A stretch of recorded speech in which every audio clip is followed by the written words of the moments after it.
Welcome to the Reality Therapy Podcast. Once again, we've got a panel of some awesome mental health professionals to give a response to the recent tragedies. And I won't say much more, but let's turn it over to them. And who would like to start? I can go first. Yeah. My name is Dr. Chelsea Smith. I'm a doctor of social work, licensed master social worker, independent practice recognition, as well as a licensed chemical dependency counselor. And I am based out of Texas, and I'm happy to be joining Ryan on his podcast for the second time. So thank you for having me, and I look forward to talking with y'all. Well, I'll go Cool. next. Oh, sorry, just jumped in. I'm Karen King. I'm a therapist for the past couple of decades, and I'm licensed in Washington, Oregon, Colorado, Texas, hopefully New Mexico soon. I've interviewed Ryan on my podcast last year, Ideological Oasis, and I'm a psychedelic-assisted therapist and maybe one of the only heterodox psychedelic-assisted therapists that I've met in the country. I don't know. But I am currently working on co-authoring a book called Psychedelics Aren't Just for Hippies, The Normie's Guide to Psychedelics. And I'm really happy to be here with all of you talking about this today. I'll go next. We can just go around the clock, I guess.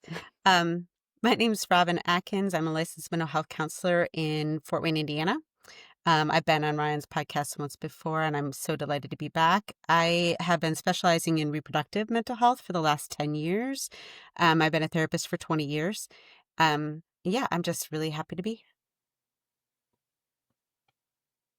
Cool. I'm Brant Evans, or Brant Elwood is my pen name. I write about and study unconscious group dynamics and looking at how systems interact, and kind of more recently a game theory perspective on rewards within systems and what types of behaviors get incentivized and what types of roles emerge naturally.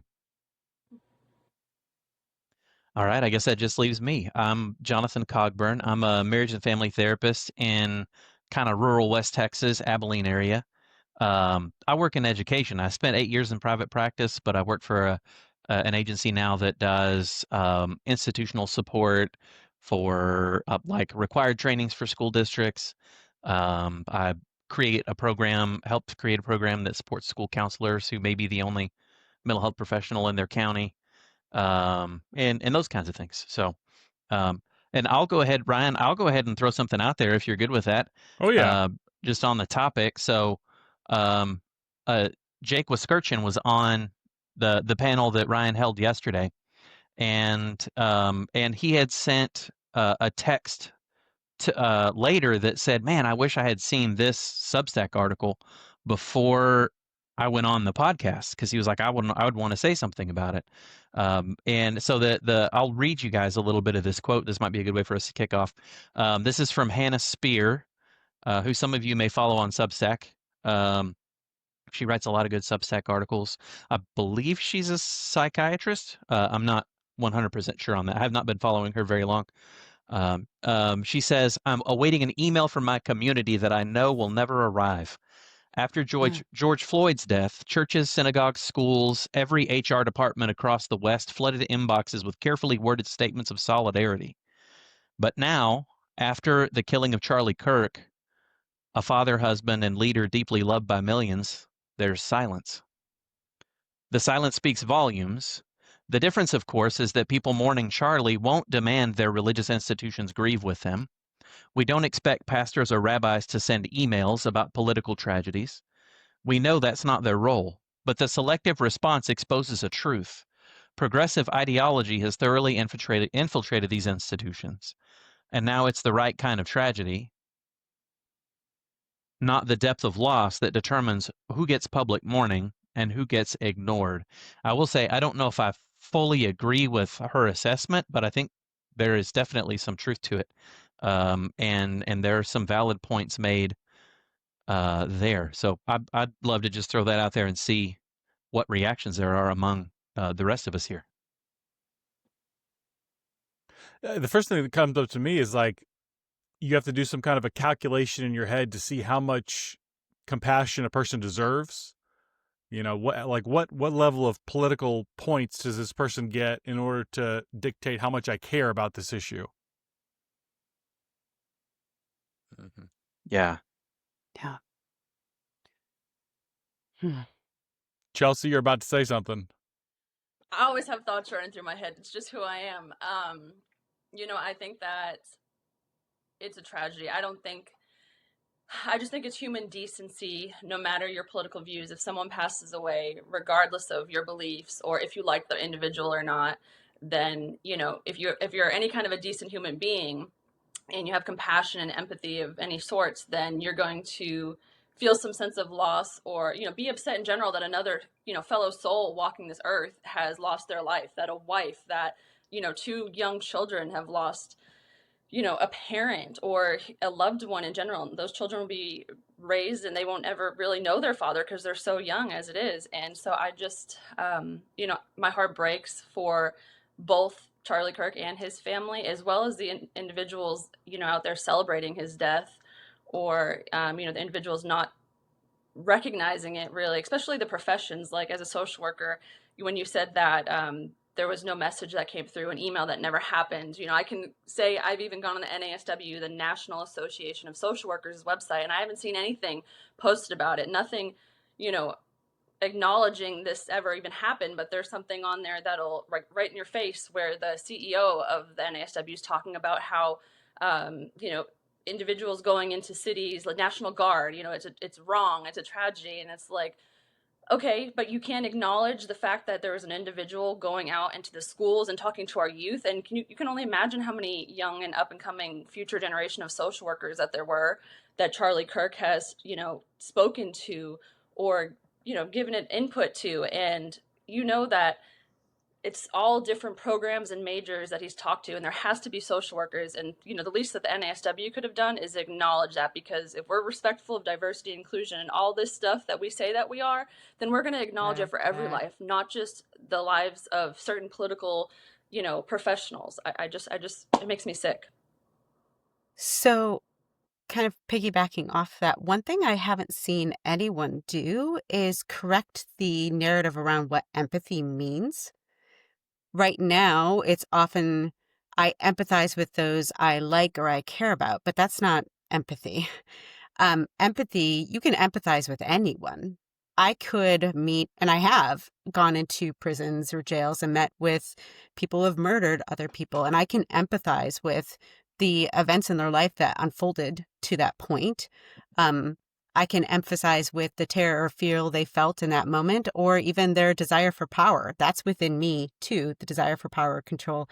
We can empathize with anyone. This idea that we have to like the person is completely antithetical to our profession. And that's one of my biggest concerns with the lack of any organizations coming out and saying anything about it, is why aren't we teaching people, empathy means regardless of how you felt by the person, you can put yourself in their shoes, human to human, and have some compassion. Yeah, that really speaks to the classical notion of clinical neutrality and our ability to empathize and hold space for our clients, whatever they are, believe, think are different than us. But there's this very Marxist, progressive ideology that says same equals safe. And so I think that is sort of speaking to what you're saying, is that same does not necessarily equal safe.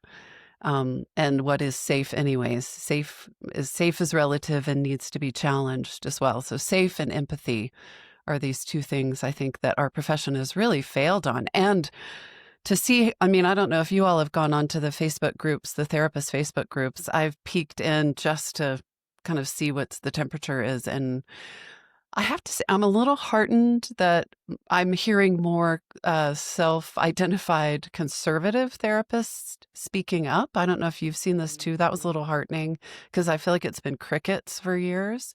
We're just too afraid to speak up and be shamed or piled on. But the things that therapists are saying, as usual, to these responses are just egregious, terrifying, and speak to this lack of empathy. So Karen, the Hannah Spear that I read from a minute ago, she had a follow-up comment on her article. Somebody asked her, "What do you think about all the women posting videos of themselves celebrating? what is it? And Hannah came back and said, it's adaptive psychopathy in action, complete shutdown of empathy towards the outgroup that poses a threat. And that's Yeah. almost exactly what Yeah. what you just said. Yeah. Yeah, and none of that is.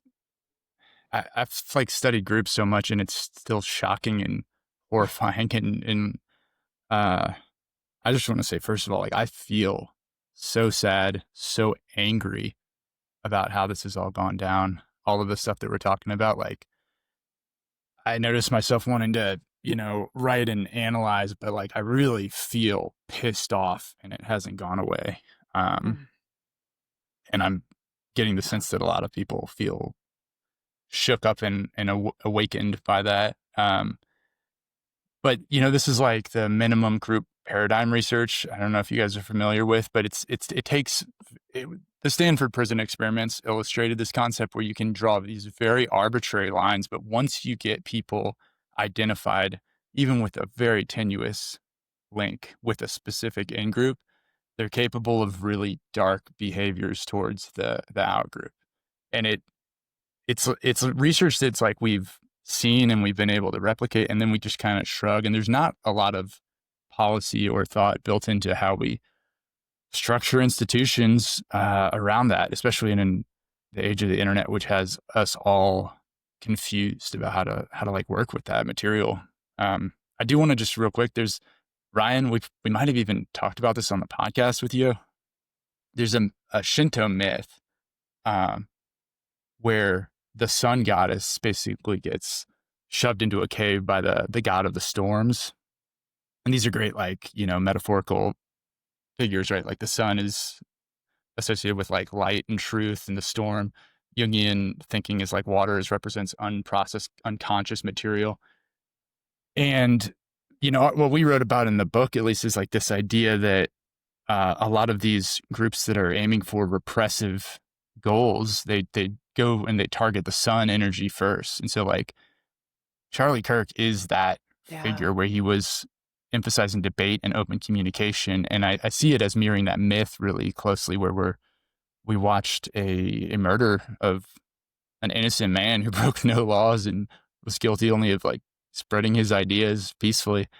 That's like them shoving the attempt to just like shut down discourse and put the sun goddess in the cave, so to speak. That really feels like an apt metaphor to me.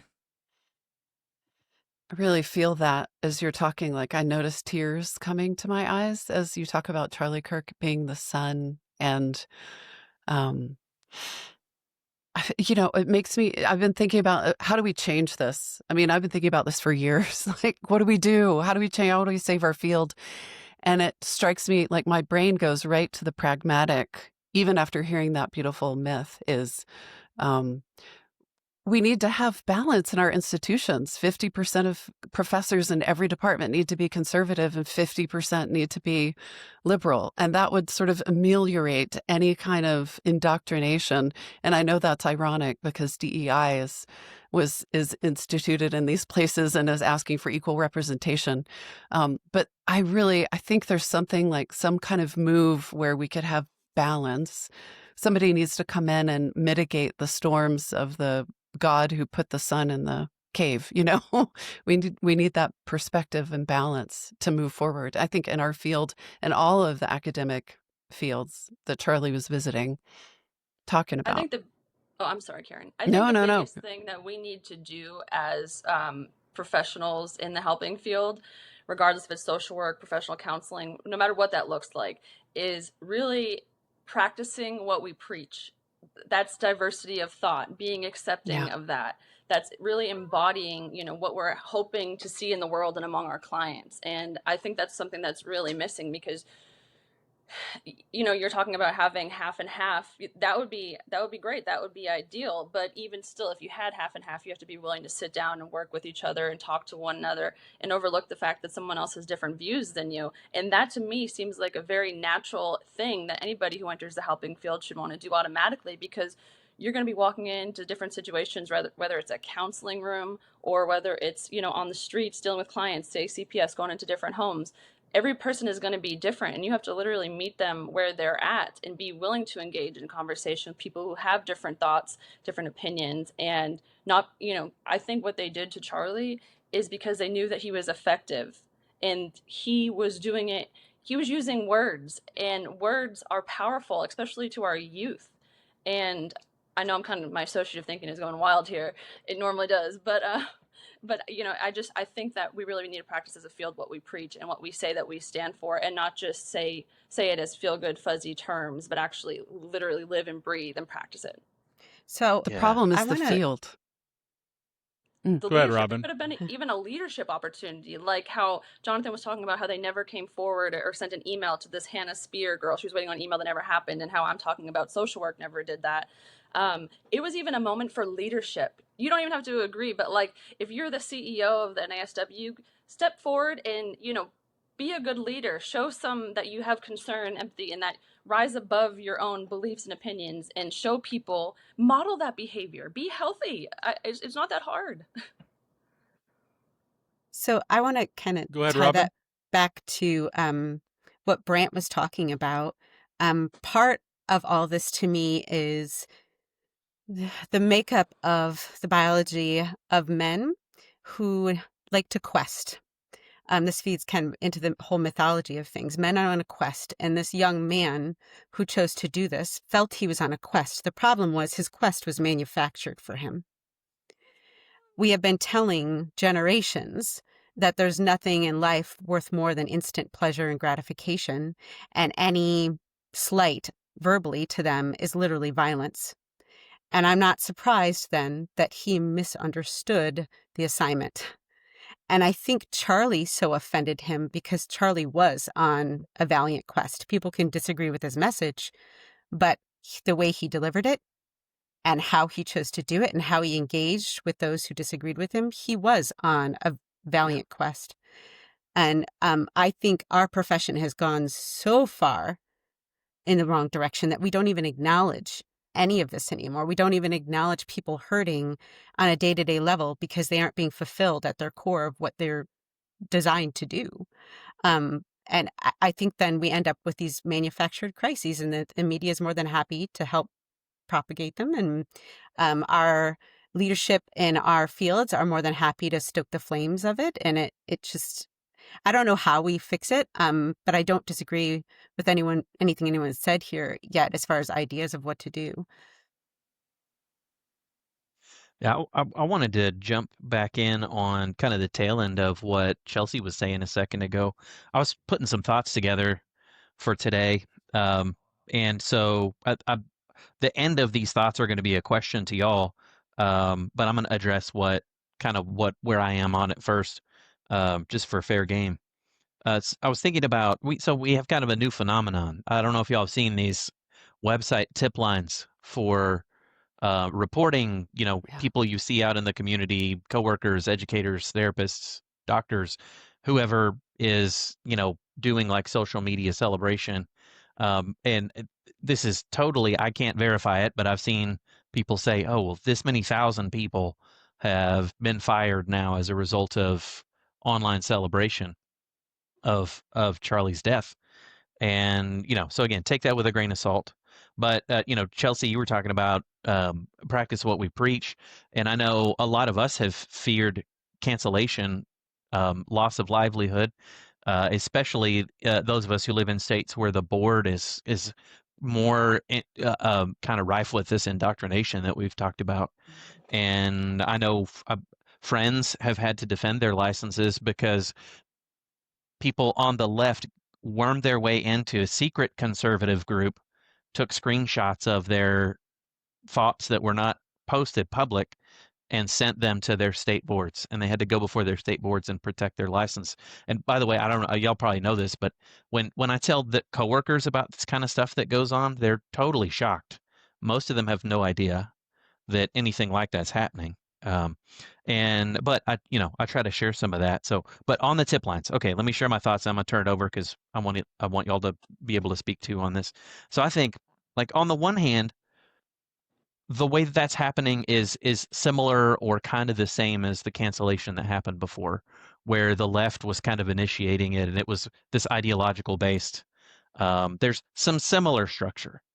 I don't know that it's identical though, and I was thinking about that. Like, okay, when the left has called for cancellation, they've kind of done so out of this desire that's already partially successful to for the institutions to be remade in their image of morality. And sometimes it's the institution itself that's reshaped their morality, but I don't think that's the case always.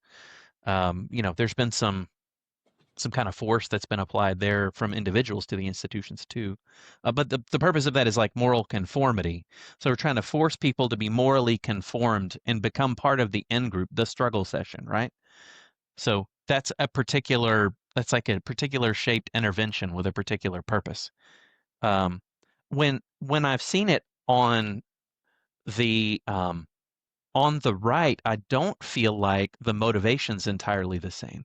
I feel like when the right does it, it some of them some people who report may be hoping that the person loses their job. But I don't think it's kind of like Dr. Spear's comment that I was reading. I don't think most people on the right in their comments about it are trying to remake that institution in their image. They're trying to call out speech that is very aggressive, beyond aggressive, violent. I don't even want to use the term violent speech because that would portray that I think that speech is harm, and I don't. I fundamentally disagree with that. The most calling aggressive, for violence. Yes, Yeah. absolutely. The most aggressive speech that you can perform. We'll put it that way. And thank you, Brant, for the word help there. It doesn't seem to me like we're like the people on the right that are doing that are trying to remake everything in their images. So that way, I think it's different. So I think this like one question is whether the right trying to cancel people or trying to put that information onto these websites is the right or wrong approach. I think another question is what kind of consequence for calling for violence or for this very extreme runaway feedback loop sort of behavior is adequate or is okay for us to call for, if any. I think it's normal. I've replied to a couple of comments. I replied to Helen Pluckrose on Substack yesterday, talking about Salvador Minuchin described a phenomenon called shifting the symptom bearer, where you kind of get something peaceful happening in one area of the system, but if there's been kind of aggression or violence, somebody else kind of picks that behavior up and runs with it. It's kind of a normal behavior of systems to see that. It was predictable to see that some kind of counter cancellation process was going to happen. I just wonder what people's thoughts are on that. Is it right? Is it wrong? What do we think? I think just first of all, real quick, I just want to say, I think that most of the people that's happening to on the left are completely shocked that it's happening. They felt completely safe and justified in saying horrific things. And the ground is like shifted drastically between their feet. You're seeing these videos of people who are not just dealing with having lost a job and the grief and the sadness, but utter shock that this would happen. And among other things, I think one thing it does show us is that both sides have a really poor theory of mind of the other. You know, how shocked are we that some of these posts are getting 500,000 likes celebrating the political murder of a man in front of his children who committed no crimes? Shocking. Horrible. And the fact that I'm shocked by that as somebody who studies groups is a little bit like embarrassing too. Like I had a poor theory of mind for what was going on. I had a poor read of the situation there, even after all of this craziness. But I do just want to note that there's just the videos I've seen where people are posting after they did get fired for posting, for glorifying political violence or whatever. Utter disbelief is like a brave new world for them too. You know, there's deep confusion, deep hurt. They thought they were operating within the code of what was going to be permissed. Yeah. And let me throw one more note on there, which is this seeing that is part of the reason I don't completely agree with what Dr. Spear said, because there is some kind of institutional pressure that is counter pressure. I mean, people are losing their jobs. It's not nothing.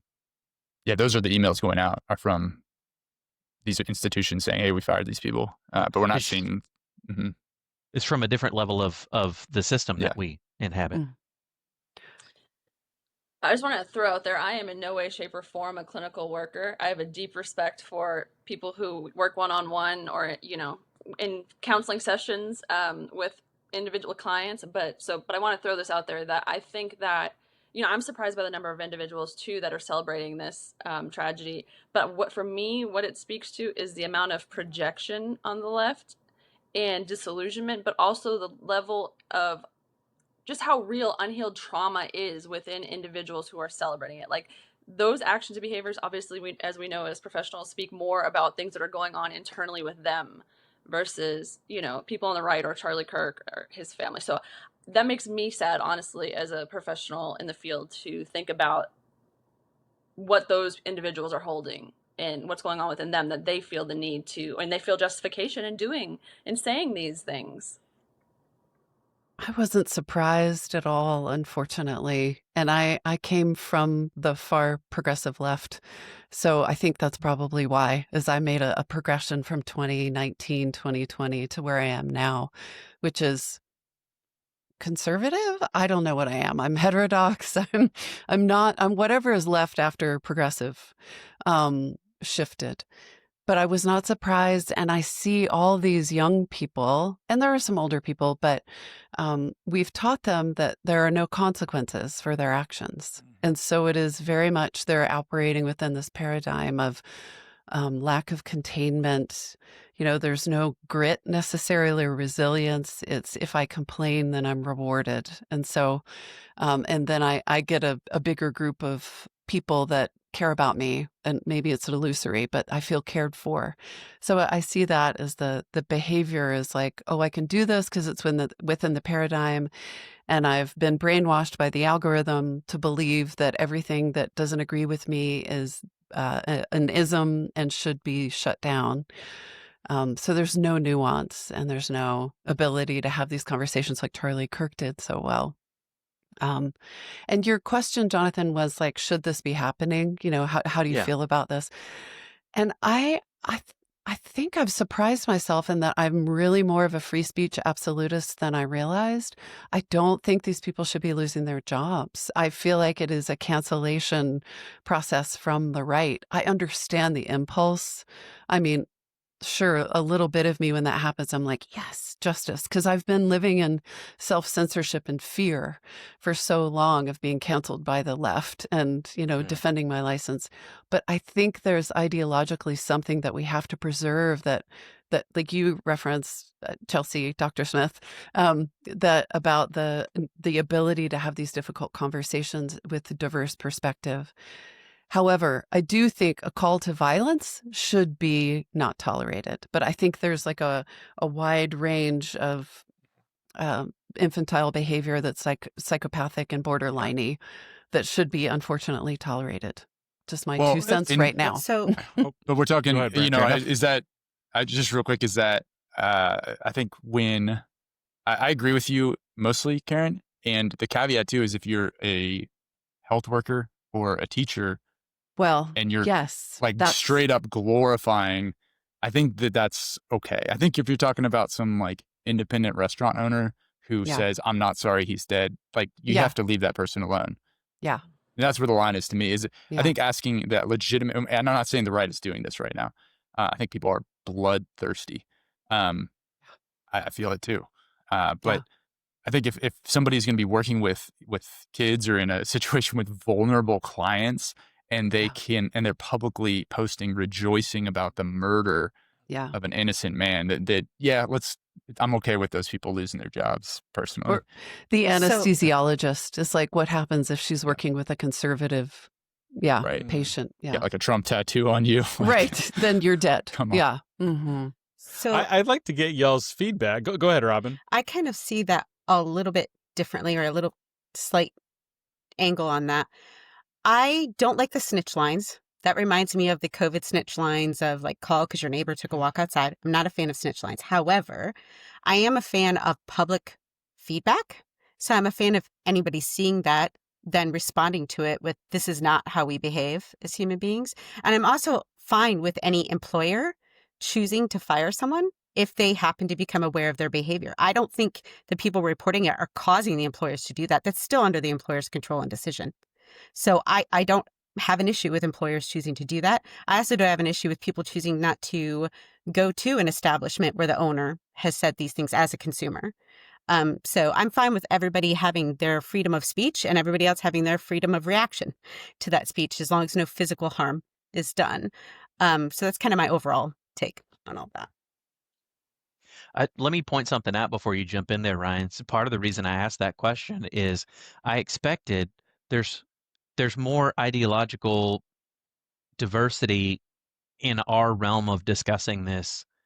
I assumed there would be, and I assumed if I'm on a panel with 5 other people, we might get probably 5 possible opinions on that question. And it's more complicated than it would seem to be once you start to poke at it. So anyway, that's just a reflection. Yeah, I just want to kind of flesh this. I feel like this topic is worth fleshing out a little bit because, I went through years and years of watching conservatives, libertarians, moderates, people who were pretty progressive, even pretty far left, who were not completely orthodox, getting canceled, losing their livelihoods, their jobs, their reputations for the most minor things. And so I have like Karen, I think I agree. I have this sensitivity to cancel culture, and Robin, like you were saying, like the snitch line, like it's weird that there's conservative and progressive Facebook groups, and we're going to each other's Facebook groups to screenshot something and send it to the licensee. I mean, that seems a little ticky tack, but I work at an addiction rehab. If somebody, for instance, was posting a lot of Nazi paraphernalia and saying Heil Hitler, like I wouldn't trust that person would be able to give our clients appropriate treatment, And the same way, if we had a therapist on staff who was celebrating the death of somebody because they were conservative, I mean, approximately half of our clients are going to be conservative. I would say you're probably not going to be able to give good service. You're not going to be able to do your role properly. Does that make sense to y'all? Mm-hmm. Ryan, that somebody's now going to make a little clip of you saying Heil Hitler. Yes. That'll be canceled. Yeah. Don't throw your arm up in the air. Right. Yeah, right. Yeah. I'm sorry if this is a tangent, but it's like popping into my head multiple times. So I'm just going to throw it out there and maybe we can associate it with it. But like the fact that people are celebrating. So I think that a lot of people on the right, they see Charlie Kirk get shot and they think like, that's me. Or that's, and with, for the men at least, and for, the Charlotte train stabbing, it's like, for the women, that's me, or that's my daughter or my wife. Like, these are us, and we're not being protected, and it hits home. What was the main song that was played at the Super Bowl, this last one with Kendrick Lamar performing in the Super Bowl? Is that like line where it's like, they not like us, they not like us. What a divisive, crazy song to be America's song right now. And in order to celebrate an innocent person getting shot, you have to have a deep sense of they not like us. There's like this deep alienation. But like that song lyric and that being the hit of the Super Bowl performance type of stuff, like that shows kind of where we're at.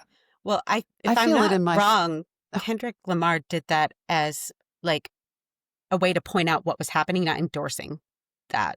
Just for the record, I think he was. I'm not calling out. Sure, I'm just making sure the audience is aware that Yeah, sure. I didn't hear you doing that. I just wanted, but I did a thread, and I think it probably came out while we were on this on Twitter. I had it scheduled to go, and this is going to be controversial, but I think we have so degraded human life that I'm not really surprised we're here.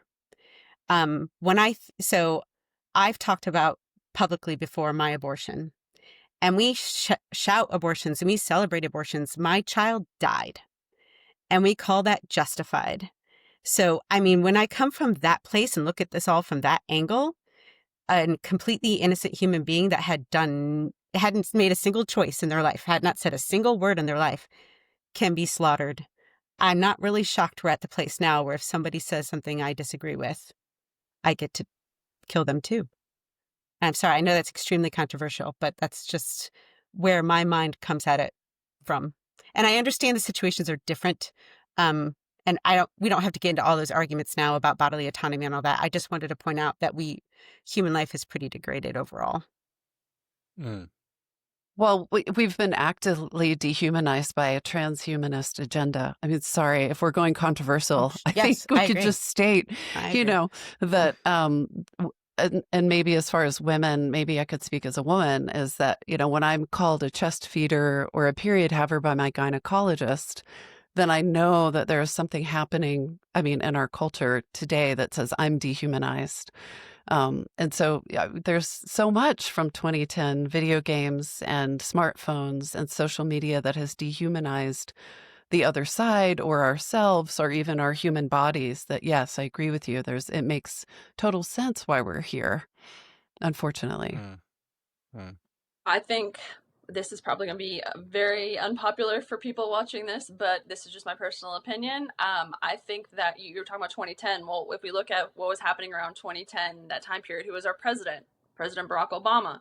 It was a lot of division that was started by that president, in my personal opinion, even though I was younger. But I feel like we're seeing the ripple effects of that, like the division of, saying like white supremacy and the anger that he promoted among, Black individuals, and thinking that all of America or white people are racist and things like that. And so then it started to, in my opinion, be this domino effect of like, well, not only do white people supposedly hate Black people, they also hate trans people, they hate gay people, they hate this person, that person, and it just, like, after that, it just made this huge mess. And so now every group that feels that they're not a part of, like, the majority, or what they believe the majority or the superior group to be, or I don't know if you understand what I'm saying, but I do. that's where I think a lot of this began. Just to Mm. back you up too, Yeah. Chelsea, there was a research study. The results were recently published. I wish I had it on hand for you guys, or Ryan, I'll try to get it for you. But it showed that race relations were the absolute best they've ever been between the 80s and 90s and have steadily declined since then. So you have research to back you up. This isn't just Dr. Chelsea Smith saying this. Well, thank you. I appreciate that. Yeah, I think Ryan and I kind of touched on that too in that episode between us, where I was talking about the National Association of Social Workers Code of Ethics. It's like, okay, well, why would they put something in there about race in 2000, and it was either 16 or 20, around that time? And it's like, when this has supposedly been a historic issue, and it's like, why wouldn't it have been in the Code of Ethics when it was originated in like 1955 or 1960, when all that first came out, and it's now an issue in present day? Like, it seems like it's part of a bigger agenda, and I just don't think a lot of people see the bigger picture. That's the way my brain looks at things. I wanted to jump. Oh, go ahead, Jonathan. I was just gonna chime in on that. That I've been tweeted before all this happened with Charlie. I had tweeted at several people recently, just kind of in comment threads. It's incredible selective memory. I was born in '84, so I grew up, in that era of everybody is just a person to me. That's how everybody felt in my elementary school classrooms in small West Texas town, by the way, not in some progressive, metropolis somewhere. And I was raised with that mentality. And it's just truly impressive, like how strong is the selective memory required to think that the level of oppression that is supposedly happening was not occurring, was not talked about at all back then. Like, you would have to assume that people had totally dysfunctional memory, or that they were entirely blind and stupid to not be able to be aware of that, and that be reflected in writing and media in the way that it is now. Or you'd have to say, well, things have gotten just substantively worse since then, in terms of economic outcomes, in terms of employment outcomes, and that statistically doesn't exist. And that's a mind-blowing thing to me constantly. And when you put that in front of somebody who grew up in that era but is wrapped in this ideology, they won't even touch it. I haven't had anybody engage that argument at all who believes that systemic oppression is what they say it is in these times, and Yeah. that again, it's that theory of mind thing you were talking about, Brant. But anyway, mind blown. I just want to add the reason I said about the 1950s, 1960s is because that was the time of the race riots, I believe. Correct me if I'm wrong. So it's like this was a big deal back then, or it should have been. And so, like, why, if it was so huge, why wasn't it put into the code of ethics? But anyways, I just want to throw that in there. Yeah, no, that's So- totally Well, valid. I do have a Something thought about. Go ahead. Go ahead, Brent. That's okay. No, go ahead. I do have a thought about that, Mike, and I got it. I only know this because my parents lived in Detroit in the 60s and did have to flee. And of course, now they're painted as part of the white flight thing, but they literally had violence in the apartment downstairs. So I think then it wasn't probably touched on because there was still acknowledgement that what people were fleeing in inner cities was violence, and it wasn't necessarily painted as a black or white thing. It was just violence in the inner cities and peace in the suburbs. We reframe it now. There's a large span of time between 1960 Oh, yeah. and 2025 or 2021, wherever. Oh, that I agree. happened, Oh, I so. agree. Yeah. Hmm. Jonathan, you know about the Ash conformity line experiments. It's like the big famous study. If and maybe if listeners aren't aware, there's a study where they would bring people in and it'd be like one participant and then Confederates that they were actually in on the experiment. Yes. And basically when there's a group setting, a very low, I think it's like 8 out of 10 people will answer a simple, obvious question around like basically which line matches, and it'll be like A, B, and C, and it's like the length is this, and it's like which line matches, or like, and one's way long, and you'll see that almost 8 out of 10 people will, if everyone around them answers obviously incorrectly, they'll just go along with it around something that their eyes can clearly see. There's no ambiguity. It's extremely clear, but that pull to just blend in, there's like instinctual protective mechanisms at play there around like being a part of the group and not sticking out, right? And survival effectively. There's theories on all this, but it's like that affects, there's the online meme around like testosterone levels and like ability to think freely and all this stuff, which I don't, it's not quite right, but there's very few people feel competent enough and like that they're allowed to even think and own something that they know for sure. And so that's like the battle, is that against most people, you can, it's not there's no compelling argument that exists that can convince somebody who feels insecure in that way to step outside the party lines, to step outside their team.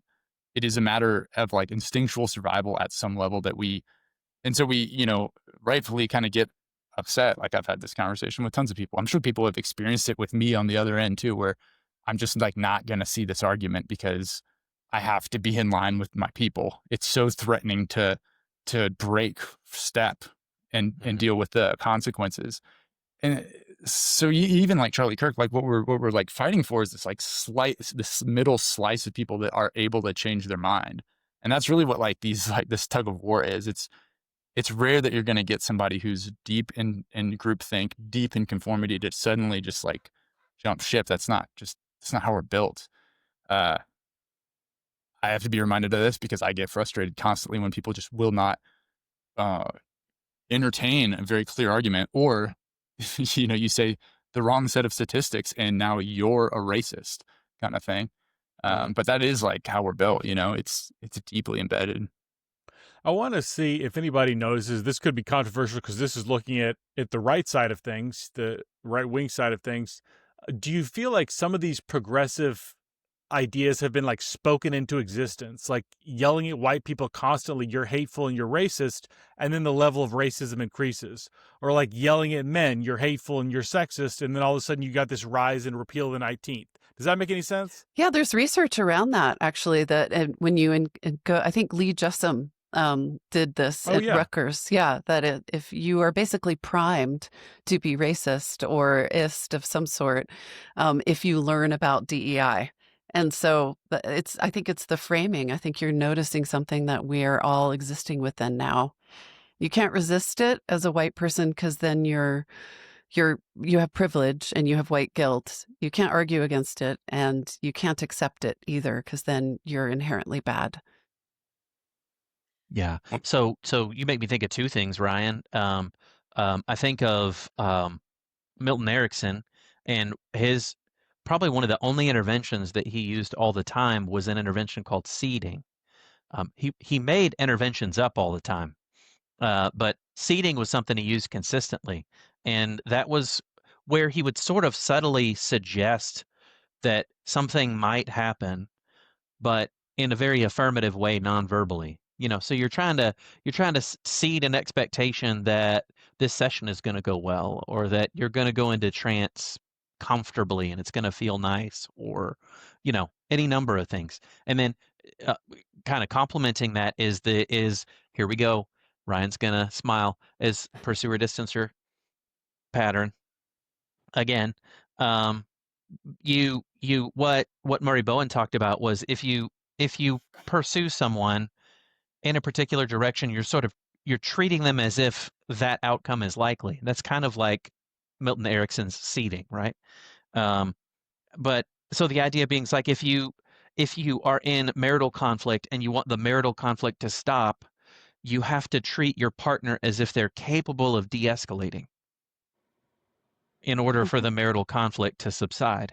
Well, if you are continually treating your opposition as if they are incapable of de-escalating, or as if they're incapable of cooperating or getting along with, you will start to see increases in behavior that rejects de-escalation or that entertains escalation. What you notice, you get more of. That's a Becky Bailey quote.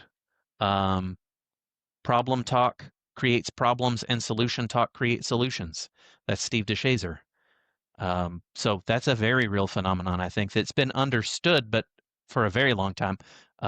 It's nice to hear there may be some more empirical backing on it, maybe than there used to be when I first started in all this. Just as a quick side note, I think I've learned more about like systemic and family systems therapy from Jonathan than I ever did in grad school. So thank you. Not surprising. Welcome.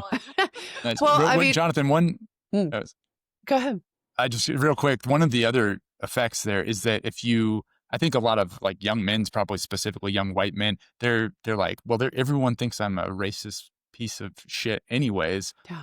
Might as well listen to whatever. Like, yeah. I guess there's no any real risk of like more losing social capital by exploring these otherwise off limits ideas, right? Like, I think that the amount of crying wolf at young white men, for example, it like gives permission. Like, the price has already been paid. So if they're curious about X, Y, and Z, like there's really no like disincentive anymore. Yeah. Yeah. Nothing to lose. One of the things that I think that isn't talked about enough is for the people who are doing the program, again, I'm going to say the level of projection that is coming from these individuals, like the individuals that are sitting there, teaching DEI, for instance, and saying, that a white person is a white supremacist, or they have white guilt, or all these things, or that white people are racist. It's like, if we really just stopped and we talked about it and we asked that individual, and if they were honest in any way, shape, or form, you're calling this individual a racist because, for instance, you disagree with something that they're saying. Well, if you are to be honest and dig internally, are they actually racist, or is that something that is within you that you may be feeling like you have unresolved trauma or issues with, or feelings of inferiority because of whatever happened in your childhood? Does that make sense? I mean, I don't know if it does. I'm not a clinical worker, but I just can't help but see it. For instance, whenever this happened with the shooter, Charlie Kirk was grabbing the microphone and he said something about trans. Correct me if I'm wrong, but he said something about trans shootings. And as soon as, I saw that it was another young white male, I think there's a theme with that too. And I was like, I would almost be willing to bet that there is some involvement, like either they're struggling with their sexuality and or something of that nature, and come to find out, we find out that he has like a trans roommate or something like that, and it's just unresolved feelings that are just coming out on other people, and I can't help but see that every single time that things like this happen. I think especially when people are accused of something that they're not, one of the isms. There's a generation, though, of therapists that won't be recognizing that because there's a generation of activists I mean, this is the thing that really concerns me is probably all of us that were trained before a certain time can see that. It's an intra struggle, right? But I think we're losing that historical knowledge. And I think you're really pointing to something there is we've flattened out understanding people into a two-dimensional identity. And so in order to change or have joy, we pathologize and then have to fix the outside world, right? So there's no real intra struggle and intra conflict that can be resolved through therapy. I don't mean to sound dark or cynical, but I do think there's something that worth fighting for because it is so obviously projection onto others. And I want to say about Charlie Kirk of the very thing you're saying is act as if it's like solution focused brief treatment came from that, right? Erickson, which is talk about it when the problem is solved, what will be different about you. And that is what Charlie did. He went in assuming that these kids could hear him and talk to him and debate him. And that is, I feel like, what we need to do with the other side, if there's the other side, is we need to, I know it's hard and this sounds very naive, but on some part of us has to assume that they can change, even if we're doing disindoctrination work as a result of that. You know what I mean? I think we have to act in good faith in order to not become flattened out by activism like they are. Does that make sense? Karen, Yeah. what do you think are like the channels of actualizing that? I actually think it comes with changing academia. Like I said, I'm obsessed with this idea is that it's such an indoctrination program. So I think therapists like us that have heterodox views or conservative views or different views need to speak up. We have to speak up and we have to speak against and we have to present other points of view, not assuming that they won't be heard, but that we have to say, I don't agree with you. And I think this is why. I think it's little bits of space and ground that we have to take. Is that what you were asking? Yeah. I'm just curious what your thoughts were on that. I want to see, because this is something I've fleshed out a few times on this podcast. I want to see y'all's thoughts, because I feel like if you were to look at two younger people right now who are looking at how the therapy profession responded to this tragedy, if I'm like a left-leaning younger person and I'm watching how different therapists responded to this, I would be like, cool, therapy is for me because my therapist is going to agree with whatever I say and they're not going to challenge me. And a right-leaning person is going to say, clearly therapy is not for people like me. And I feel like neither of those people are being served by this. Yeah, you said it. This is it's part of the unevenness of the playing field. And I think, Brian, I can connect your question back to something that that ties to what we were talking about earlier that I brought up about this kind of the kind of right-wing cancellation, right-wing cancel culture idea. A problem I have with it is that can function for people as a message of I don't believe you're capable of changing your mind and coming back, so much so that I'm going to remove the way back for you. That's one key element. That's one fear that I have about these tip line things that are popping up is, are we closing the way back for people to change their mind and reintegrate some more moderate views, some more moral foundations that they're not currently using? Because that's what I really want. Like, that's what I want to see happen, if to answer the miracle question about our situation, is that people who are radicalized on the extreme fringes would be able to readopt all six moral foundations that Jonathan Haidt talked about in The Righteous Mind. And in doing that, have more bridges for mutual understanding and acceptance of each other. And I think Karen is right. Like that's a big part of that. Like, we have to keep continuing to talk to people. We have to keep practicing what we preach in the way that we talk to people. That's one of the reasons. So I'm not a non on X for at least two reasons I can think of off the top of my head. One is because I need to be accountable for what I say and how I say it to other people. And so if I have my name attached to it, I'm not going to say something that violates my morals or my ethics. And I'm out there and I'm not a non because I think people need to be brave enough to attach their name to their beliefs and risk. And it's much less a risk for me in Texas than it is for somebody in, say, Oregon or California. It's not no risk, um, but it's some. So I think like putting that risk out there is really, really important. Okay, and hey, Ryan, can you repeat your question or your statement there just a second? Because Yeah, I lost just track the I a got little a bit. response to Oh, you, yeah, go ahead, Jonathan, Brant. too. I was just going to say that I like that sentiment, and I fundamentally also have some disagreements around that. I think that anonymity, um, your point of view is one I would completely endorse in a system where there's good faith actors. In a system with bad faith Yeah. actors where they're going to twit, like we live in a world where I was made that joke, but like Ryan, if you were big enough, in a week we'd be seeing these clips of you just 1 second clip of you saying "Hail Hitler," and it's like that is like the people are going to clip and they're going to try to hurt you. And if you're in an environment with bad actors, this is like the game theory idea. You have to like modulate your behavior appropriately. I think anonymity is not always about courage or standing up for your values. I don't think that. I don't think that that's quite all there is to Yeah, it. fair.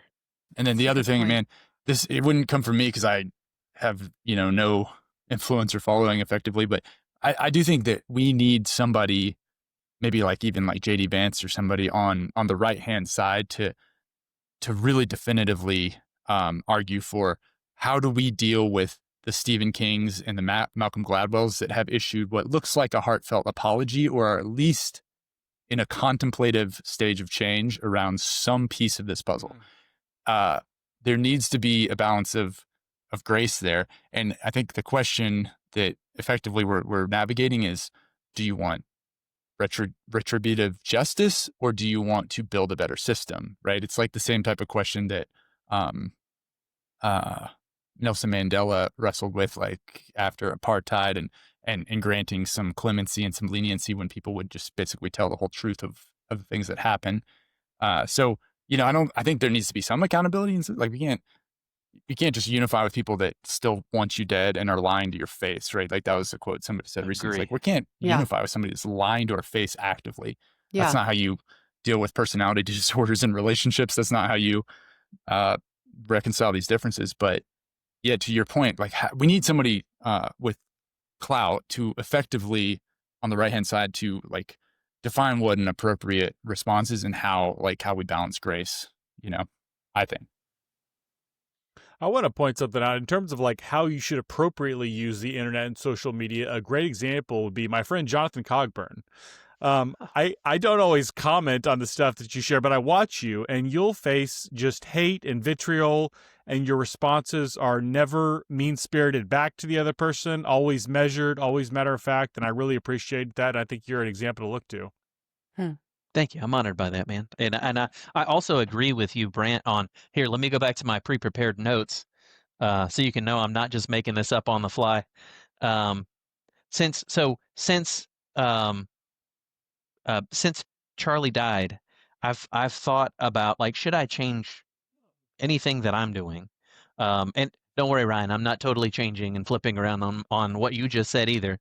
But for myself, so I've seen a lot of these threads popping up about Melissa Hortman, like people on the left pointing out. So she was a political figure, I believe, in Minnesota, if I'm not correct, who was killed recently. And so a lot of these accounts may not even be real. I don't know, but they're posting, why wasn't there the same energy over her death as compared with Charlie Kirk's death? And so when I see those, what I've been doing is going into them and saying, so I'm conservative, and I have at least 80% of my views are in common with Charlie Kirk. So I kind of lead that way. And then I say, I have no problem unequivocally condemning violence that led to Melissa Hortman's death. That's the entire comment. And y'all talked on the panel yesterday. Tony, I think, kind of brought it up.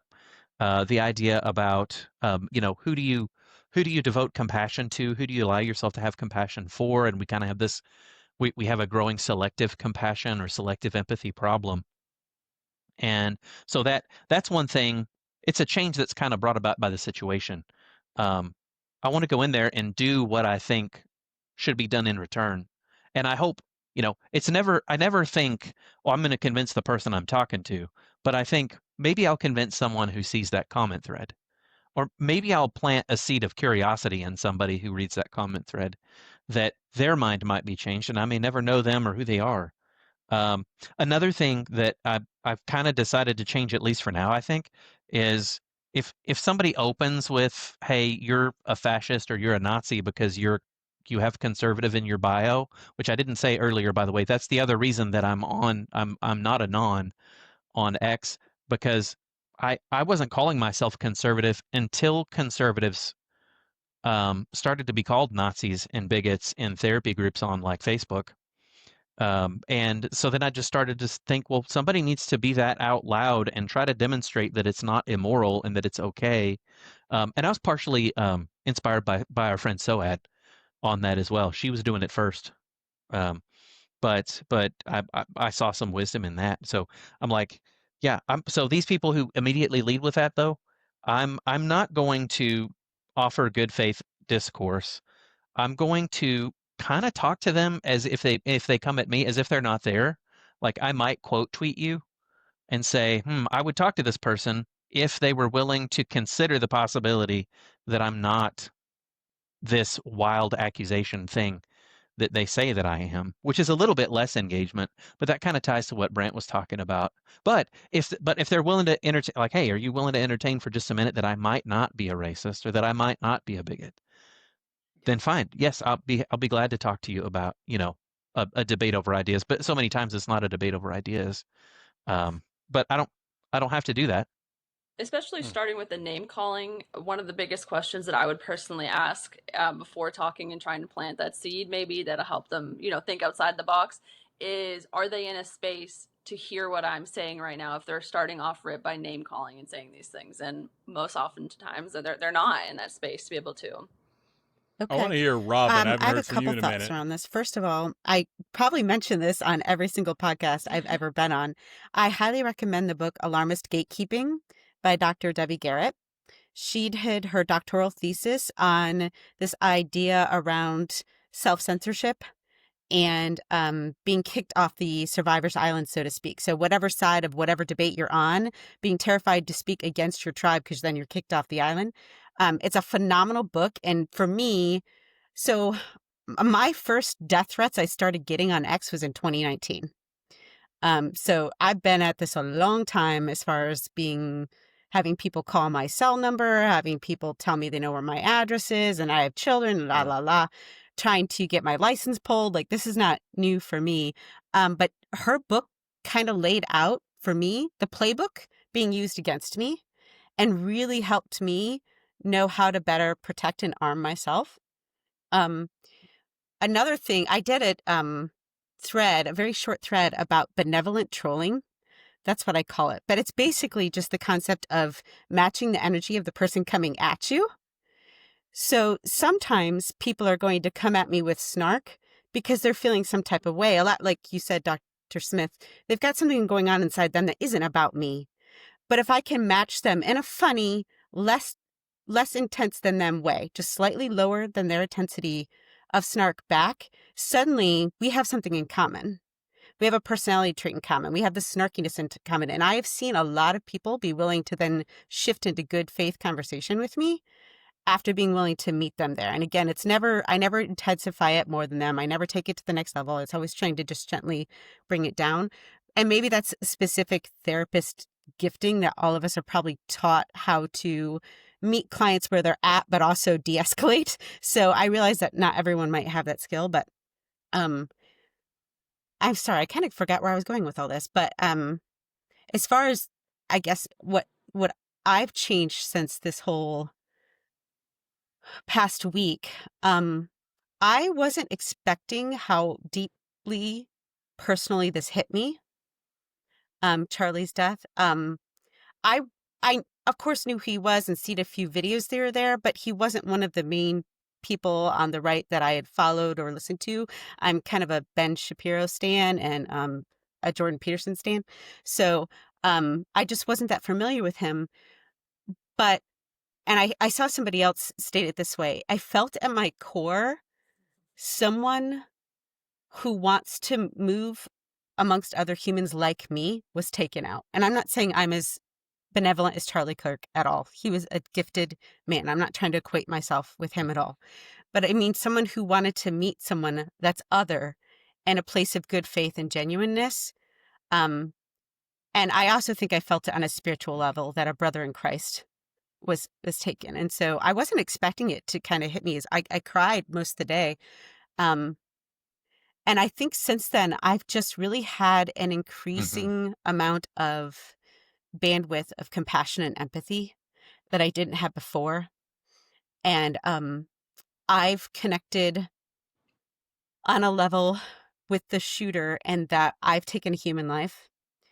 And if I can be forgiven and redeemed, he can too. That doesn't mean I don't think he deserves justice or a trial, a fair trial. But it's just reopened all the things I had fatigue for before. And I think that's in large part because of the large outpouring I'm seeing of people gaining their voice and saying, like the hashtag, we're all Charlie Kirk now. I'm seeing this like, okay, we're not going to do this self-censorship anymore, but we're also not going to be snarky anymore. We're going to engage. I'm seeing a lot of beautiful messages all over social media, positive messages all over social media, love and grace and mercy. And so I don't know, maybe I'm in this like wonderful algorithm that I hope I never get out of, but it's just been so reinvigorating. And I hope nobody hears that as in Charlie's death was reinvigorating. Absolutely not. I'm devastated by that. But just the response I've seen to it, I think we needed a wake-up call. I wish it didn't have to be that one.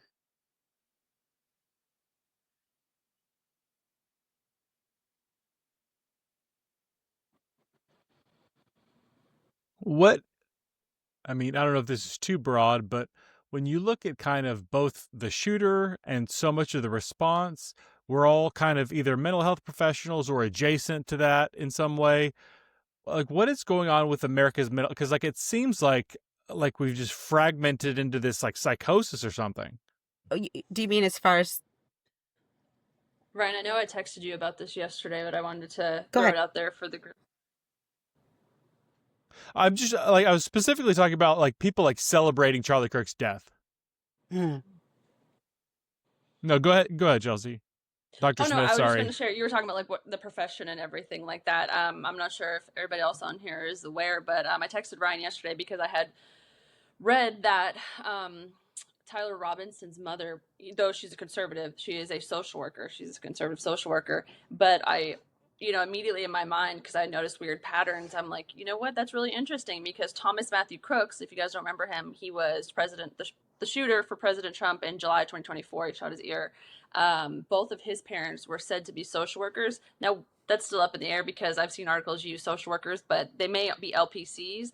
But, it speaks volumes because these two shooters that are very well known, especially in the political world, both of one's parents and one of the other's parents were in the mental health counseling social work profession. And so it's like, that's really eye-opening too. I understand we're wounded healers, a lot of people that go into the profession, but I think that's really interesting, something worth exploring.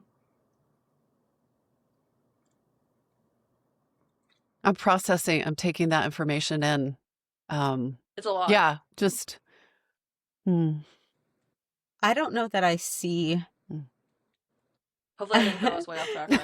I'm sorry. I don't know that You're I good, see you're any good. immediate data from like two shooters and their like two sets of parents potentially being in our profession, only because there's so much variety in our profession.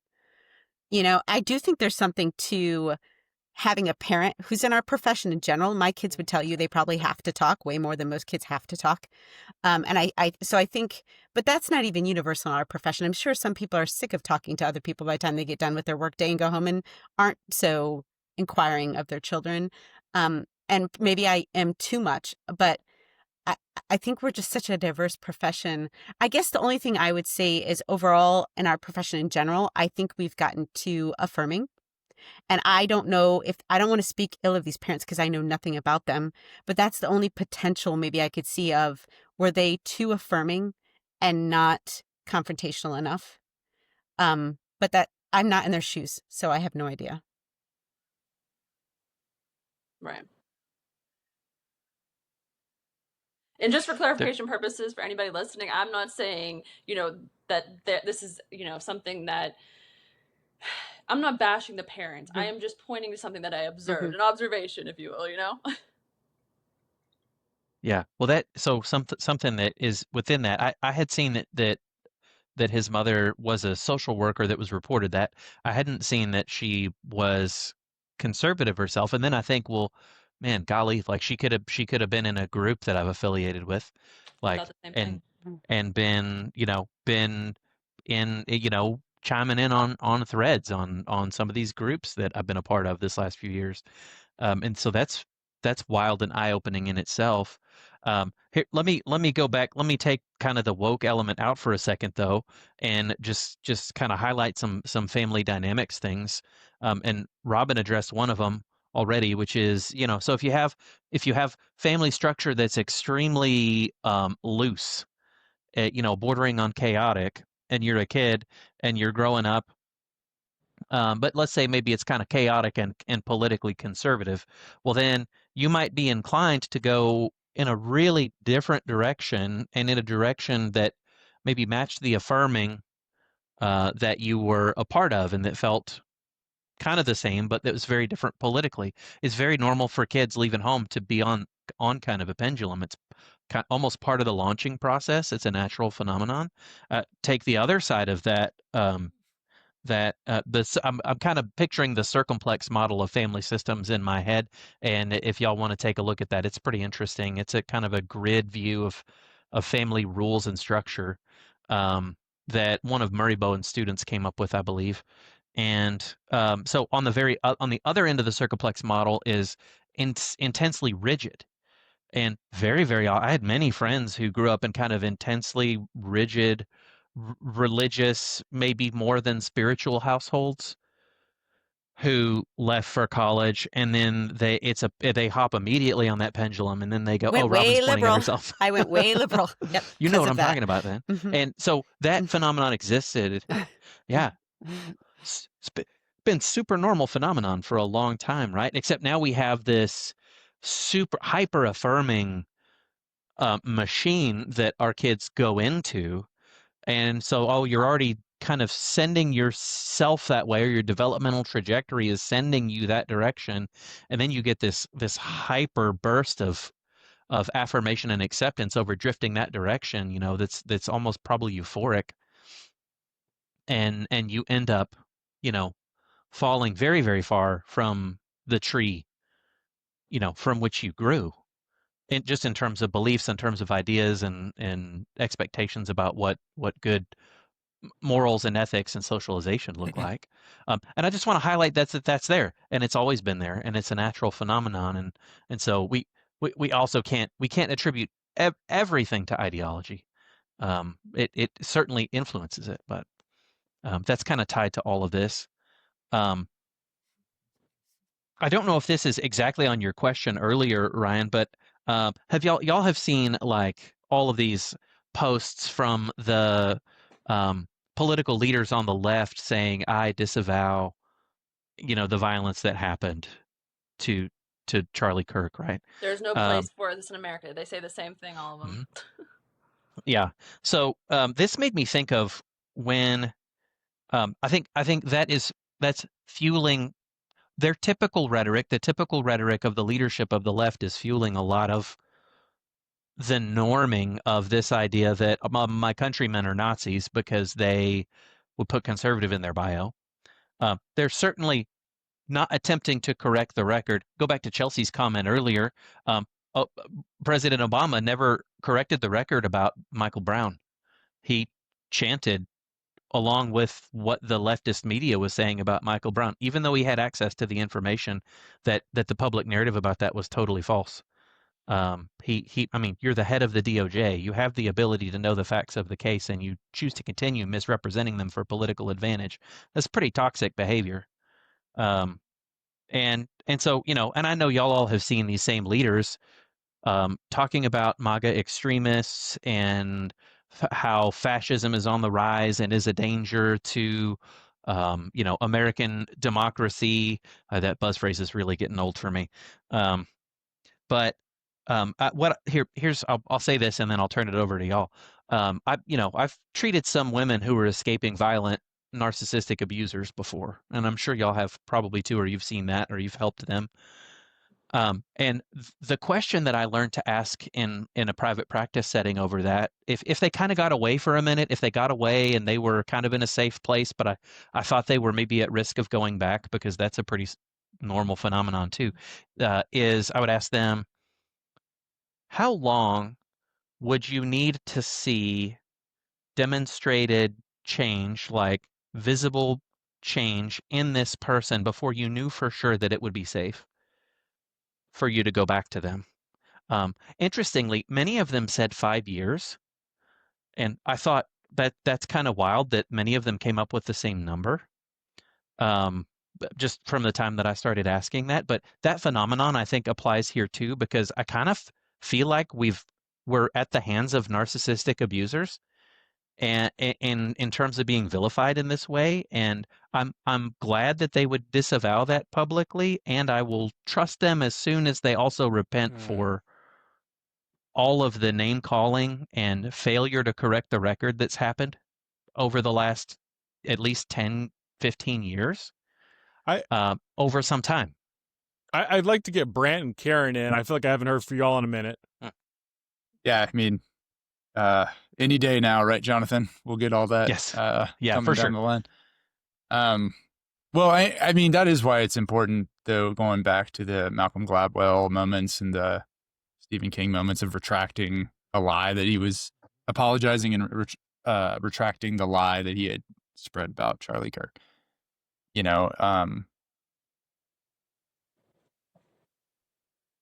Like, it's not. I think this like type of ideology is going to be with us for a while, and it's going to be. You've got a situation where a lot of these people have put so much skin in the game that there's no graceful off ramp. But I do think that, you said 5 years. Like, curious if where we're at with some of the people that September of 2025 ends up being a turning point where they make up their minds that they're no longer going to be cooperative with that. They start to see that, like, oh, this is actually a monster. I think people are having that moment. A lot of people kind of like you've either been in the middle aisle or been a little bit quietly conservative and suddenly want to speak more. Like that's a little bit me. I'm not really some crazy activist, but like Ryan, I was like, yo, get me on one of these things, man. Like I feel like I need to just speak up a little bit somehow. So, yeah, I don't think that it's a complete parallel because it's hard to characterize. We're characterizing a movement as like a personality disorder effectively. And so it's complicated. And that's why, Karen, I was also curious about your idea around like, what's the way forward or the road back, so to speak. I would imagine that we need to get organized and active on a number of fronts. I think like, probably I should be looking for ways to serve and plug in around like systems dynamics levels, because I don't think we have as much of that I hear. I think you guys are all doing this very much needed work of being reasonable, highly educated and compassionate, slightly conservative voices. I don't know, slightly but conservative voices. Like that's just the myth is that you don't exist, right? And so it becomes harder and harder for the people who are who aren't so far gone. It becomes harder and harder for them to like cooperate with that when they hear Robin talk, when they hear Chelsea speak, when they hear Jonathan. It's like, well, I can't pretend that there aren't these people anymore. Yeah. So I don't know. I'm looking at this as like we got to get a little bit smart on interventions at a few different levels, and probably where I can plug in is higher systems level planning and strategy. Instead, I haven't been doing that, and so I probably still in this process of like what the heck happened, but that's slowly what I'm starting to look at. Like one of the Ryan, I was actually going to reach out to you around. I think that um, this may already exist. I'm not aware of it, but I think like more of a project watchdog from a non-bipartisan even stance that looks at media titles and breaks down the actual propaganda happening in real time and like develops a following around. Just looking at like here's the lexicon, here's the language. This is reminiscent of this propaganda from this period, and like just breathing air onto that. Those are type of things that have a place. Sorry if I'm rambling, but this is just like where my mind goes is like, how do we, we have some people on the ground doing this work, doing podcasts. We have this group of people speaking in this way. What other things do we need to do to start to like pave a potential road back? Because the alternative is really nasty and ugly for everyone. So I want to get Karen in here, but I think if you ever listen to Glenn Lowry's podcast, he advertises some type of a media watchdog type thing where you can tell like the way news stories are covered in different media and like which stories are left out of certain media. It's like sounds like a really I've never checked it out, but it sounds really interesting to bounce off of that. So go ahead, Karen. I have a lot of different thoughts about this and about all of it, but I think I'm more of a systems thinker too, and I think I've been an employer and a clinical supervisor and of therapists for so many years, and I've watched the capture of our field. I don't think we can understate the importance of how our field contributes to this cultural breakdown. I think that our influence, we are prolific, and I think that the intervention in order to stop it, even speaking from like what you're asking, Jonathan, like, how do we trust the narcissistic abuser again? Is I think we change the marriage. So we have to get into the institutions and we have to change the 87% capture of the psychology field by the ideological left. And we have to start disindoctrinating the counselors that are practicing and move them from activism to actual clinical work again. Because I think a lot of them don't even know that what they are doing is activism. They went to school thinking, like Ryan, they were going to get therapy training, and what they got was something completely not therapy training. So bringing awareness to that. I also think we should shut down the social media networks for a year and like reset humanity. I don't think that's going to happen, but I think everybody's on timeout. Yeah, like we're done. Like the algorithm has got to go away. And barring that, because no one would do that because people would lose money, is I think that it's interesting you were talking about being non-anon, is I think that we have to be identifiable and that we have to have tokens and we have to be tracked. And there's some kind of moral tribal accountability when we speak in public that can be brought back to our profession. These are just things I've been brainstorming is like, how do we get move from an ideological capture to accountability and morality and balance? So can I? Yeah. Karen, do you think that that parallel economy helps what you're talking about or hurts what you're talking about? Like we have Association of Mental Health Professionals and we've got Open Therapy Institute and several other kind of burgeoning. Yes, absolutely. What do you think about that? Well, I'm a member of those and they're great and they're starting to do journals and I think they're wonderful, but they each have like 400 and 200 members. They're very small and they are not going to move what's in institutions. I mean, there are so few conservative or moderate voices in academia. I think it's got to shift. But yeah, I'm glad they're there. We need those organizations, so they need to be bigger. I don't know this for a fact, but it seems like that's done intentionally to keep the conservative educators out. Oh, for sure. I mean, I've applied to a PhD program recently that I'm pretty sure I didn't get into because I said I wanted to work on my dissertation would be on the ideological capture of the counseling field. So that would have been amazing. I know. I have to go on the down low. I didn't go for my doctorate, kind of partially because of timing and becoming a dad at the time that I did. And I've thought to myself, maybe a retirement gig for me is getting a doctorate and going into Yeah. new therapist Yeah. education. I don't want to do that now because of phase of life. And I don't want to miss my kids' lives. Um, but I have entertained that, like maybe that. But then I've thought too, like would I, just like you just went through probably or may have, would I even be able to get in anywhere? Because I'm not going to. Yeah. If I do, I'm not going to pretend I'm something I'm not to get Yeah. through. I'm going to be what I am in front of people, Yeah. just as I have been on social media. Because people need to, just like we've been saying, people need to understand that exists, Yeah. and it's real, and it's not offensive to be there. Yeah. I just finished my doctorate of social work in December and graduated and walked in May. Congratulations. And that was actually, thank you, Mhm. thank you. And as embarrassing as it is to say this, I had to mute myself and dumb myself down Sure. to get through it. I'm thankful that I did get through it, but one of the biggest things that I told myself whenever I graduated was I'm never going to silence myself again. And so the experience too can open up your eyes and your lungs and your ability to like be more like Charlie Kirk in a way, to not be afraid to use your voice because of all the things that you've seen. And one of the things I wanted to touch on was in my doctoral program. I remember, like I've said, I'm not a clinical worker, but I was in school with many clinical workers as well. And there was this individual who was in one of my classes, and I'll never forget, I spoke up because I had to be careful what I said in there to get through.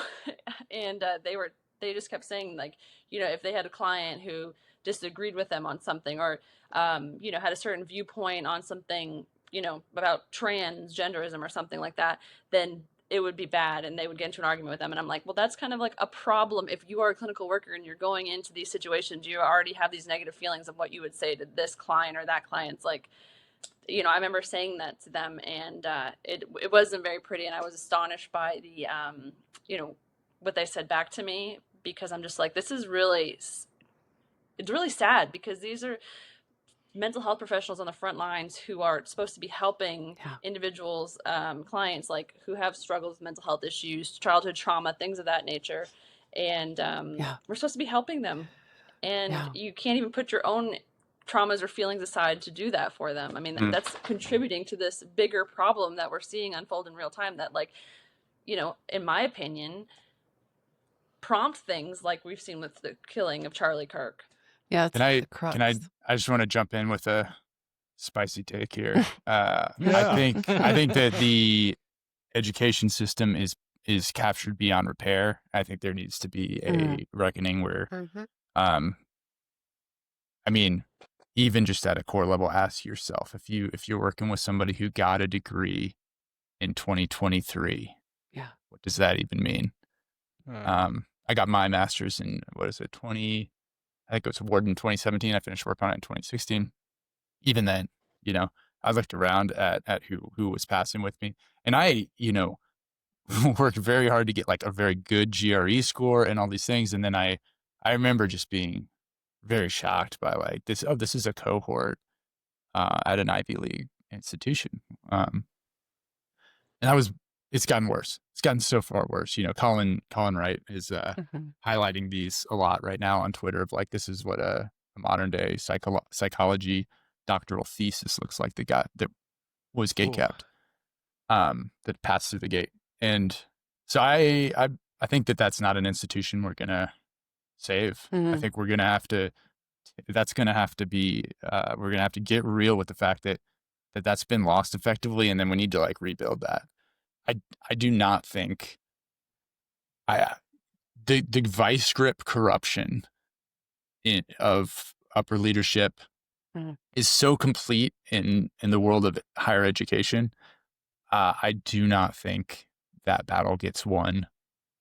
I hope I'm wrong. I think that there needs to be a kind of like a fiery reckoning in that field, and that's going to look like, destruction breeds creation at some level. And I'm not, again, if anyone wants to clip this, I'm not advocating any sort of violence or anything like that. I think it's going on TikTok. Yeah, right. Those institutions have to fail in the iteration that they are now before anything productive can happen as far as I'm concerned. Grant, I have a question. Do you think so? You don't think potentially that's why Charlie Kirk, I mean, that he was a target because he was making a difference in academia and in those institutions, and he was seen as a threat? I mean, could that be a possibility? I think that's true. Yeah. Okay.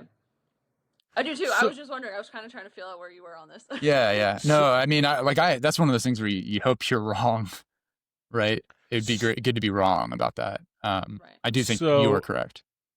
So, Robin, we know this Riverside software that we're using right now is very woke because it keeps kicking you off. So before it does again, can you chime in? I just figured it was, spiritual warfare. My patience is being tested. It's just growing as for me, my patience with the software. So I want to take Brant's suggestion even a step further and be more spicy. I want to embrace Gen Z. I have 2 kids that are Gen Z and 2 kids that are Gen Alpha. And what I'm seeing out of a lot of Gen Z is I am not doing it like it's been done before me. I'm not going and wasting my money at college on a degree that 5 years from now, AI might take over, regardless of the wokeness. Most of these degrees are going to be done by AI in 10 years anyway. So I'm not going to go do that. I'm going to find someone and settle down and have a family and learn a trade that we're always going to need. And I think we need to embrace that and more of that. I think reconnecting with family and neighbors, that's something that I've seen a lot I live in a subdivision. It's very community oriented anyway, but a lot more people outside this past week stopping and saying hi and having chats, much more so than even the week before. I think on a human to human level, we all can make a huge difference if we all just focused on the people right in our immediate sphere. And not that I don't tend to think in systems as much. And so I don't even understand how we would necessarily do all of those things. I think they're wonderful ideas. I just wouldn't even know the first place to begin. I get invited in sometimes to talk to systems, but I don't know how they all run. So I have no idea of how to fix those things. But I do think on a human to human level and how we raise our children, how we care for like my kids' friends when they come over. So my daughter, she's 17. When she was in middle school, she had a group of 6 girlfriends. By the end of 8th grade, 4 out of those 6 were identifying as trans. And so how we responded to them as a family, which was, you are welcome here. You can wear what you want. We will call you by whatever name you prefer, but we will not lie about biology. We will feed you. We will, help you get to whatever after school programs you need to, we will do everything we can to help you help yourself and your future. But we won't participate in lies or deceit.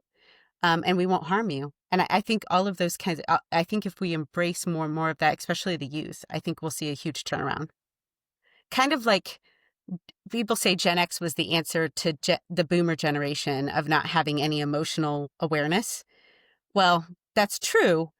But Gen X kind of burned all the systems down, but didn't build any new ones, which left a vacuum for what came after. I think Gen Z wants to build a new system. And so I'm joining them. That's my plan. Wow. That was That's a a good plan. fresh take. Yeah. So we've hit an hour and a half now. So I'd like to start, kind of winding down. So kind of in closing, just what are some kind of closing thoughts to reflect on everything we've talked about today and just kind of the recent tragedies, recent events? Like, what are some thoughts you have to end with? I want to make a request. Can I go last? Because I have a really happy news thing. And Okay. I'd love for us to end on like a happy news or what I think is a joyful thing. Unless somebody else has that and they wanna call dibs. I'm not territorial. I keep thinking. I keep thinking about during this conversation is sitting with my clients this week, and how we have to be really good at holding space for our clients who are rejoicing at what happened to Charlie Kirk, and I think that's a really unique skill that we have, and that is what therapy is really allowing the client to lead. And I think that a lot of therapists don't know how to do that because of the indoctrination that they went through. And that we need to help the younger generation, younger as in less experienced, really learn how to develop that clinical neutrality so it becomes transformative. And also, I feel a lot of sympathy for therapists that are going to be doing that this week. And I'm running a group for therapists because of this. Like after the election, I held a group called Holding Space because a lot of therapists were having clients that were very distraught, and just being neutral about the election results was enough for clients to become suspicious and be very upset. And so the clinical relationship was really affected. So I'm thinking about therapists and holding space for clients, and that we're really being tested. And I'm really grateful to have this conversation with all of you. And thank you for your heartfulness and your ideas and spiciness.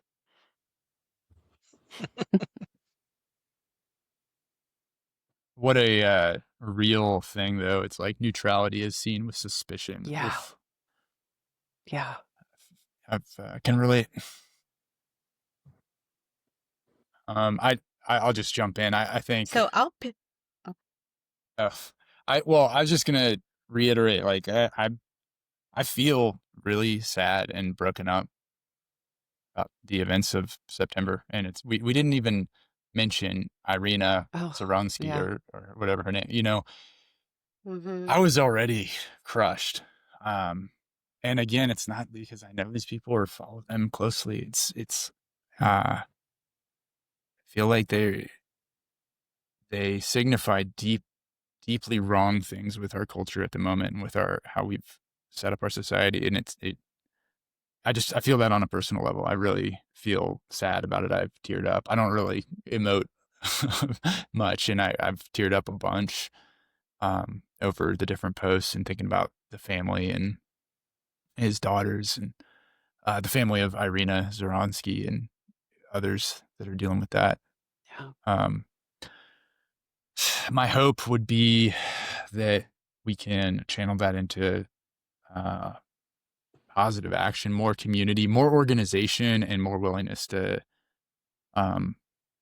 take appropriate risks around like building more community and more infrastructure and challenging that. And that may mean for some of us, like calling it out when we see somebody that we know in person celebrating, or a lot of the time when people are doing that is I think they're lobbying for connection somehow, and to call that out as inappropriate, that might be it. That might be what that means for some people. I think for me, it's going to mean like trying to be a little more active, like pushing some of the application around some group psychology and getting out there and building some things that hopefully are able to help. Robin? Yeah, I think you both nailed it. I think that just the suspicion around neutrality is a good way to open the door with anyone around why does my ability to not have an opinion cause you fear or anxiety? Because I think more people need to feel safe to say what it is they're feeling that's creating this desire for, I need you to agree with me. I need you to affirm me. I think more people need us to be able to say, well, why is that? Why do you have that need from me? Whether it's patients or online or whatever, or your own family or friends, why do you have that need from me? What's going on in you? Because I see you valid as a human being. That's all you need from me. You're a human being. You're valid for me. I see your worth in that. But why do you need me to have the same opinions as you? What's going on there? And I think that can just create a lot of conversation. Overall, my take on all of this is more conversations like this, whether they happen online or off. I think it's good. More conversation.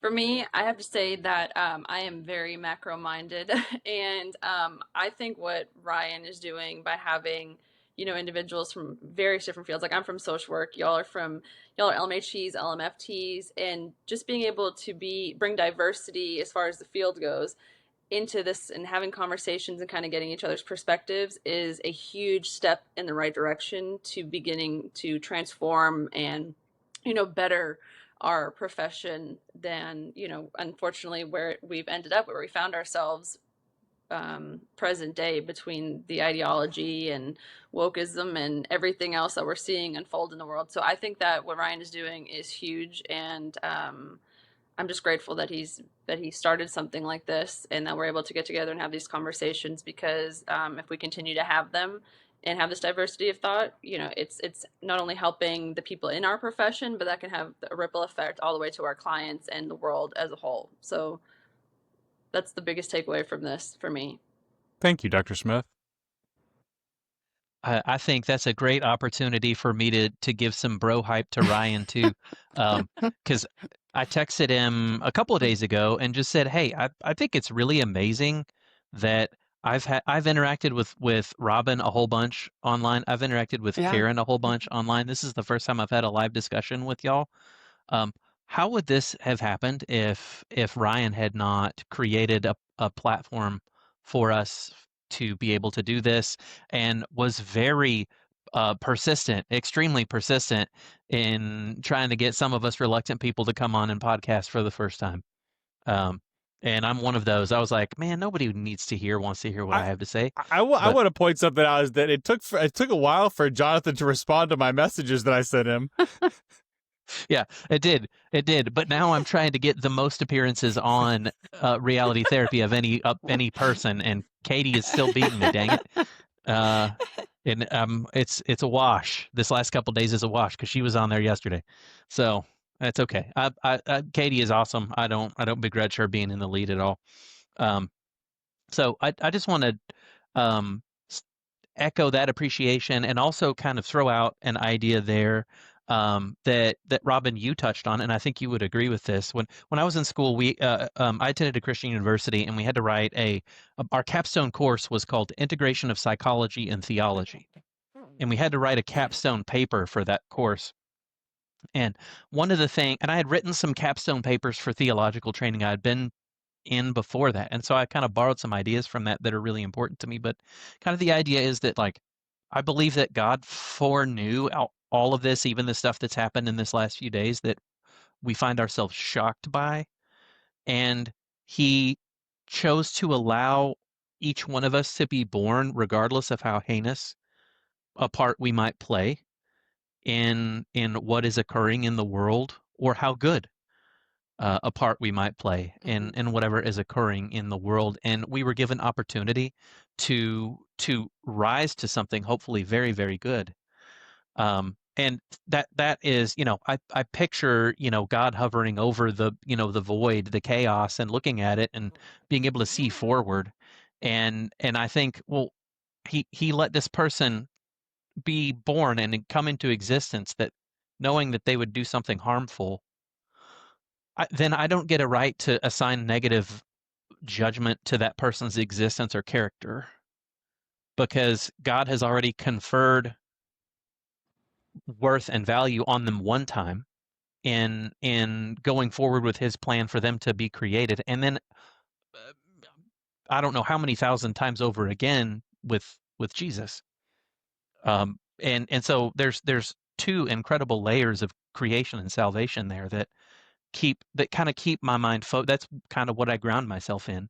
And I think that seems like very much the kind of belief that Charlie Kirk grounded himself in. And so I just wanted to kind of connect those pieces there. And then related to that, this is the happy note that I wanted to end on. I ran across a screenshot of, looks like a text message from somebody at Turning Point USA yesterday. And I'm sure y'all probably saw his wife Erica had given a really powerful speech. Full disclosure, I have not watched it yet. I tend to kind of brace myself for a little bit before I take something like that, and y'all may have seen it. But so this text message says, we had 9,000 college chapters and 1,100 high school chapters prior to Charlie's death, and really prior to Erica speaking. So that's, if I do my bad math right, what would that be? 9,000 to 11,000? 10,100. college chapters or Mhm. 10,100. Thank you. Therapists are not good at math, and I tell this to all the educators that I work with all the time. That's why I'm a therapist. I'm not bad at math. Turning Point USA has had 18,000 new chapter requests Wow. since Erica spoke. Mm. And that is the brightest point of light that I've seen, I think, in this whole situation. And I just thought, well, that might be a really beautiful place for us to end, that there is a ton of light in the darkness, and that's by design. It's not accidental. And those chapters are high school and college, which is an even more beautiful thing in my personal opinion. Mm-hmm. Absolutely. That is really beautiful. Thank you, Jonathan Cogburn, Dr. Chelsea Smith, Robin Atkins, Brant Elwood, Karen King. Thank you guys so much for joining me and having a fascinating conversation. Thank you. Thanks, Ryan. If y'all will hang out for just 1 second till the upload Thank you. finishes.